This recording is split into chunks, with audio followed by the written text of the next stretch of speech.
So I went to Sedona, Arizona. What brought me to Sedona, Arizona? Essentially, all this spirituality stuff aside, I just went there to put on a show. It would be a show kind of like this show. You see, I've been doing these shows for a while now where I get up in front of people and I talk about the crap that is my life, the ridiculousness that is my reality, and the tragic irony of my world. The shows have been fairly well attended, they've been fairly well received, and people have been quite generous with their praise. But here's the problem. Because I've only been doing these shows in Northern California, and more specifically Davis, California,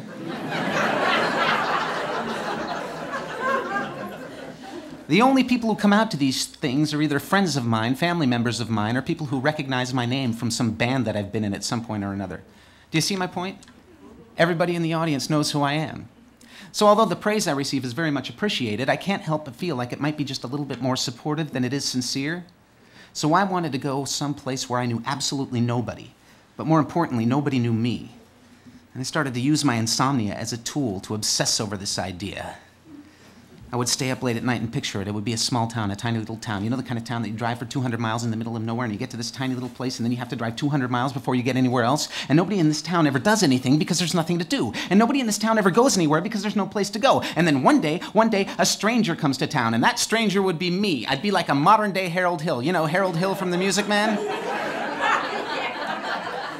And everybody would be talking about the stranger in town. They'd be turning to each other and they'd be saying things like, hey, did you hear there's a stranger in town? There's a what? There's a what? There's a stranger in town and he's putting on a show. A show, a show, a show, a show. Yes!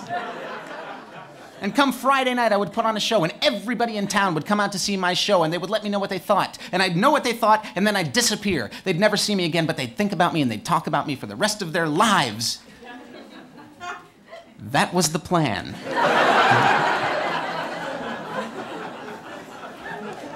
So I thought to myself, the middle of nowhere, the middle of nowhere. Where do you find the middle of nowhere? Aha, the desert.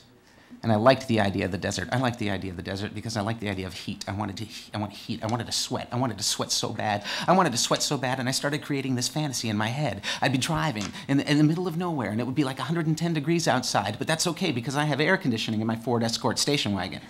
So I got the air conditioning cranked, and I'm completely comfortable. But then maybe my air conditioning breaks, but that's okay because, you know, it's part of the fantasy. So my air conditioning breaks, I roll down the window, the heat is coming in, and I'm sweating, and I'm sweating, and I'm sweating, but it's okay because it's part of the fantasy. And then maybe, just maybe, like I blow a hole in my radiator hose. So I have to pull over to the side of the road and I don't know what to do. And it's 5 miles to the next gas station, so I pull out my canteen of water. I don't want any of that Calistoga bottled mineral water crap. I want a canteen. You know the kind of thing I'm talking about, where it's wrapped in green burlap and the water tastes like tin. And it's the only thing that's keeping me alive, but I have to sacrifice every single drop so that I can get 5 miles to the next gas station. And when I get there, there's the most beautiful gas station attendant because he's like fat. He's like 300 pounds. He's wearing overalls. He's got a monkey wrench in his back pocket. He's got a baseball cap on backwards. He hasn't shaved in days and he's covered in grease and dirt and sweat. Sweat. Sweat. Why is he sweating? Because it's so hot. And he changes my radiator hose and he charges me like $500 for a $20 hose. And I pay him because it's part of the fantasy. And then I go into the bathroom and I fill up my canteen of water with some very questionable brown water. I go back to my car, I get to my town, I put on my show and I leave. The heat. The desert. Sweat. Arizona. But here's the problem. I know nothing about the climate of Arizona. So I did what anybody who's planning on driving 1,500 miles to the middle of nowhere to put on a one-man show in front of a bunch of total strangers would do. I opened up a map and I closed my eyes and I pointed. Kingman. Kingman, Arizona. Never been there. Sounds perfect. I called up the Chamber of Commerce at Kingman, Arizona, and I talked to a lady there. I said, hi. My name's Paul Sykes. I'm calling from the San Francisco Bay Area.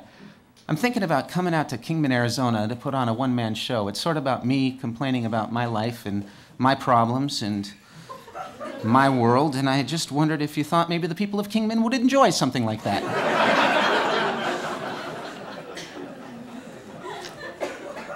And I swear to God, her response was, sounds a bit artsy for our taste. Why don't you try Sedona?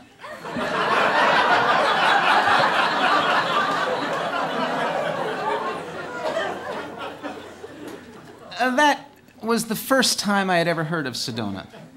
So I thought maybe this closing my eyes and pointing in a map thing wasn't a great idea, so I thought I would solicit the advice of some of my friends who know a little something about the Southwest. So I turned to my friend Linda, and I said, Linda, I'm thinking about going to Arizona to put on a one-man show. Where should I go? And she said, whatever you do, don't go to Sedona. That was the second time I had heard of Sedona. So I said, why not? And she said, because Sedona is a tourist trap. It's loaded with hippies who worship crystals and vortexes. There's all these artist colonies loaded with artists, and the whole place is completely phony. Don't go to Sedona. So then I turned to my friend Laura, excuse me. I get them mixed up. And I said, where should I go? In Arizona to put on a one-man show. And she said, you should definitely go to Sedona. That was the third time I had heard of Sedona, so I said, why? And she said, because Sedona is a tourist trap. It's loaded with hippies who worship crystals and vortexes. There's all these artist colonies loaded with artists, and it sounds like it would be perfect. So now I didn't know what to do, so I did what I usually do when I have to inspire myself to do anything. I decided I would take out a bunch of articles that have been written about me and take them into the bathroom, which is where I like to read articles that have been written about me. And in this issue of Live and Kicking magazine, the editor, Jerry Perry, was kind enough to write a little something about me. He was very kind and he was far too generous, but I noticed that when he put my little picture, excuse me, up in this corner of the paper, on the other side, kitty corner to my picture, playing at the boardwalk later that night, was a band by the name of Sedona. So I said, forget it, I'm just going to go to Sedona, Arizona.